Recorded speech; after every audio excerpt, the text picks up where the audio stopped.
Será que uma pessoa acusada de ter cometido um crime pode deixar de ser punida, mesmo tendo confessado? Olá, eu sou Mônica Matias, sou advogada criminalista. Hoje eu queria conversar um pouco com vocês sobre o acordo de não persecução penal. O acordo de não persecução penal, como o próprio nome está dizendo, ele é um acordo firmado entre uma pessoa que está sendo investigada por um delito e o Ministério Público, onde o investigado assume a autoria do delito, ou seja, ele confessa, e em contrapartida o Ministério Público deixa de oferecer a denúncia. Ele é uma alternativa ao processo, ele é um mecanismo que faz parte da justiça negociada, em que pese existirem muitas críticas, a esses modelos. Ele é visto como uma alternativa ao sistema de justiça brasileiro, que se encontra extremamente abarrotado, e ele inclusive é visto como uma ferramenta que viabiliza o princípio da eficiência. Bom, o acordo de não persecução penal está previsto no Código de Processo Penal, no artigo 28A. Ele foi introduzido no CPP pela Lei 13.964 de 2019, o denominado pacote anticrime, mas ele já tinha aplicabilidade no sistema de justiça criminal brasileiro. Existia uma resolução do Conselho Nacional do Ministério Público que permitia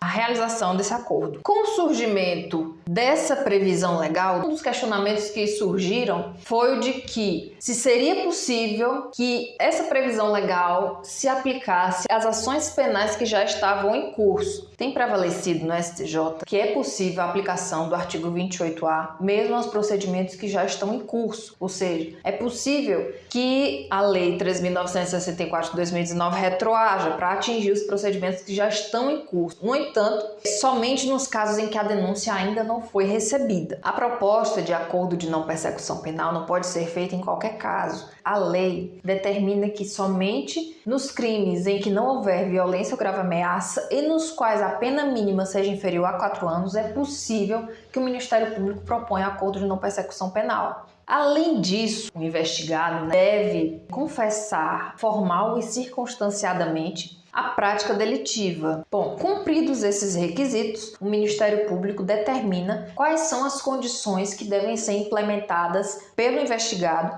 para que o acordo seja realizado. Muito embora o acordo ocorra entre o investigado e o Ministério Público, também existe uma participação do magistrado, que vai analisar as condições impostas pelo Ministério Público, que devem ser suficientes, adequadas e não podem ser abusivas. Caso o magistrado note que essas condições não estão adequadas, determinará a remessa dos autos ao Ministério Público para que ele reformule as condições. Além disso, durante a formalização do acordo, o investigado deve estar assistido pelo seu defensor. Caso o Ministério Público se recuse a propor o acordo de não persecução penal, o investigado pode requerer a remessa dos autos ao órgão superior do Ministério Público na forma do parágrafo 14 do artigo 28A. Uma dúvida muito comum que tem surgido é se é válida a recusa do Ministério Público de propor acordo de não persecução penal nos casos em que não houve a confissão porque o investigado não foi ouvido durante o curso das investigações. O STJ tem se posicionado no sentido de que a recusa nesses casos não é válida e o investigado pode requerer também